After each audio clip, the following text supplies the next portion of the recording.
هنصعب الموضوع شويه ونشوف سؤال جديد. انا عندي هنا question number 4 بيقول لنا هنا 2a باور 3 plus 6a باور 2 minus 4a. الفكره اللي عندي اختلفت، انا عندي نفس الفاريبل بس مختلف في الباور، والنمبرز 2 وال6 وال4. بنفس الطريقه هنعمل ال2 وال6 وال4 هنلاقي الكومن فاكتور اللي موجوده عندي هنا في النمبرز اللي هو 2. طب انا عندي هنا a باور 3 و a باور 2a، هناخد اصغر باور موجود منهم اللي هو ال a، يبقى ناخد ال a as a common factor. ونفس الطريقه انا هعمل divide by 2a. ناخد بالنا ان انا عندي هنا 3 term لازم inside the bracket يكون 3 term. 2 divided by 2 equals 1 ويبقى عندي a باور 3 divided by a equals a باور 2. وننزل الساين زي ما هي. انت بقى انا بعمل divided by positive number you have to keep the sign. الساين ما بتتغيرش. 6 divided by 2 equals 3 و a باور 2 divided by a equals a. وننزل الساين زي ما هي. 4 divided by 2 equals 2 and a divided by a equals 1.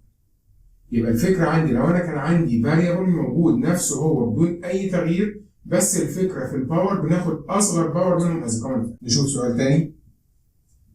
3x باور 2 plus 15xz plus 21xy باور 2.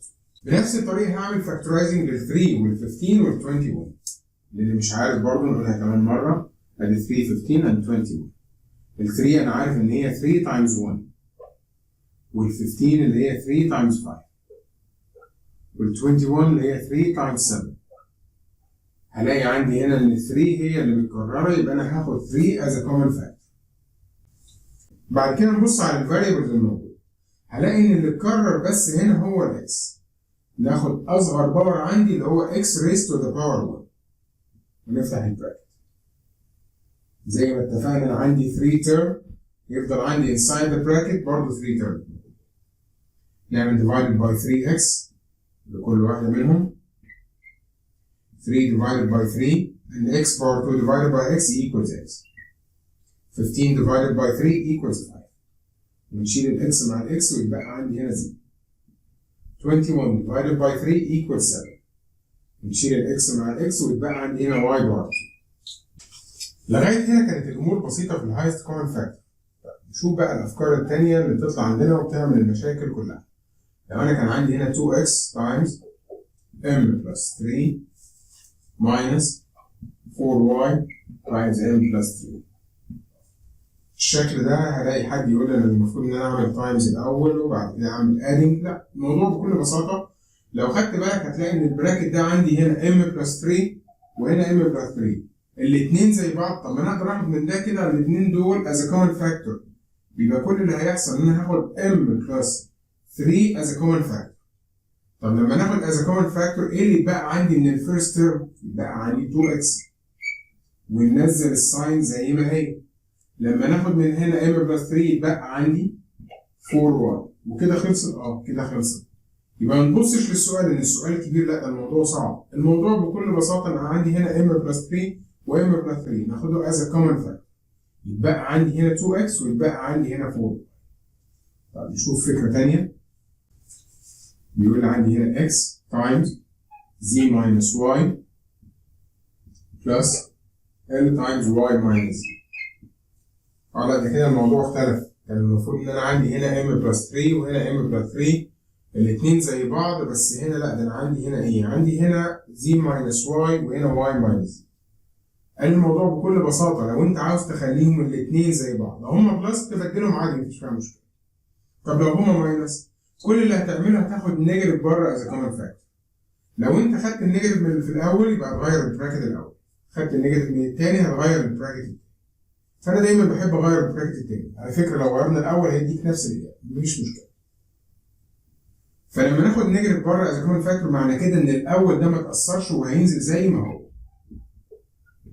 طب نيجاتيف بره بدل ما الساين دي كانت بلس هتبقى ماينس. دي معنى كلمة هناخد نيجاتيف بره از كومن فاكتور. لما تاخد النيجاتيف بتغير الساين اللي بره، لو كانت بوزيتيف تبقى نيجاتيف، لو كانت نيجاتيف تبقى بوزيتيف. طب والال هتفضل زي ما هي، وكل اللي هعمله هبدل الواي مكان الزي والزي مكان الواي. يبقى بقت عندي زي ماينس واي. طب لو خدت بالك هتلاقي هنا زي ماينس واي وهنا زي ماينس واي الاثنين زي بعض، يبقى ناخدها تاني از كومن فاكتور. لما ناخدها من البراكت الاولاني بقى عندي هنا اكس، ولما ناخدها من السكند تيرم يبقى عندي هنا ماينس واي. نشوف نفس الفكره اللي فاتت بطريقه ثانيه. انا عندي هنا a times a minus b minus b times b minus a. زي ما احنا اتفقنا نفس الفكره نفس البراكت، بس الفرق ان عندي هنا a minus b وهنا b minus a. اتفقنا الموضوع ما فيش فيه اي مشكله، كل اللي هعمله هبدل دول مكان بعض ونغير الساين اللي بره. هتبقى عندي هنا a times a minus b بلس، وننزل البي زي ما هي a minus b. ايه اللي حصل؟ ان انا غيرت الساين دي كانت نيجاتيف بقت بوزيتيف، وغيرت الاوردر بتاع البراكت.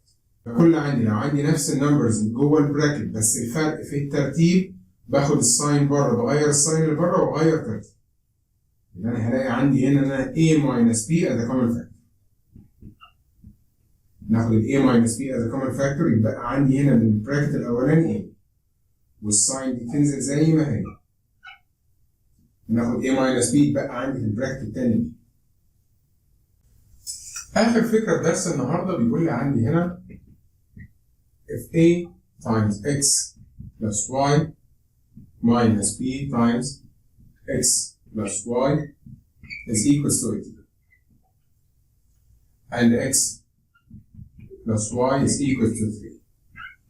Find a minus b. ده الموضوع شكله كبير يعني. السؤال زي ما احنا شايفين عندي هنا expression و equal number، وجايب لي هنا برضه x plus y equal 3، وبيقول لي find a minus b. الأسئلة اللي من النوع ده أنا هبتدي بالإكسبريشن اللي أنا أقدر أعمله فاكتورايزيشن. الإكسبريشن اللي أنا أقدر أعمله فاكتورايزيشن هو الإكسبريشن اللي في الأول. طيب تعالوا نحل مع بعض. أنا هبتدي عندي هنا ب a times x plus y minus b times x plus y is equal to 8. زي ما لقينا عندي هنا x plus y نقدر ناخده as a common factor، يبقى هنا x plus y خدناها common factor، يبقى عندي هنا a وناخد هنا as a common factor، يبقى عندي هنا minus b. الكلام ده equals 8. طب معنى كلمة ال two brackets دول يعني ايه؟ يعني الاثنين معمولين times مع بعض. طب ما كان في الجيفن بتقول لي ان x plus y equal 3، يعني انا اقدر اكتب الاكسبريشن ده equal 3 times a number is equals to 18. نزل ال 18 زي ما هي. 3 times كام equals 18؟ 3 times 6. يعني معنى كده ان ال a minus b is equal 6. نحل تاني مع بعض. لو جايب لي اي expression وبيقول لي ان هو ده equals number، وجايب لي expression تاني equals another number، وبيقول لي find the value of the third expression.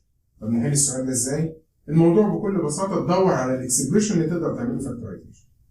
الاكسبريشن اللي في الاول ده هو اللي احنا نقدر نعمله فاكتورايزيشن باي تيكينج ذا هايست كومن فاكتور. نكتبه تاني زي ما هو ونبدا ناخد الكومن فاكتور. الكومن فاكتور اللي موجود عندي اللي هو الاكس بلس واي. لما خدنا اكس بلس واي بقى عندي هنا ايه؟ ولما خدنا اكس بلس واي بقى عندي بي. وما ننساش ان احنا بننزل الساين زي ما هي. طيب 2 brackets معناها ان الفيرست bracket times the second. الاكس بلس واي from the given is equal to 3 times a number. ده الفاليو اللي احنا عاوزين نعرفه. احنا عاوزين نعرف الفاليو of a minus b is equal to 8. 3 times كام equals 18؟ 3 times 6. Then the expression is equal to 6.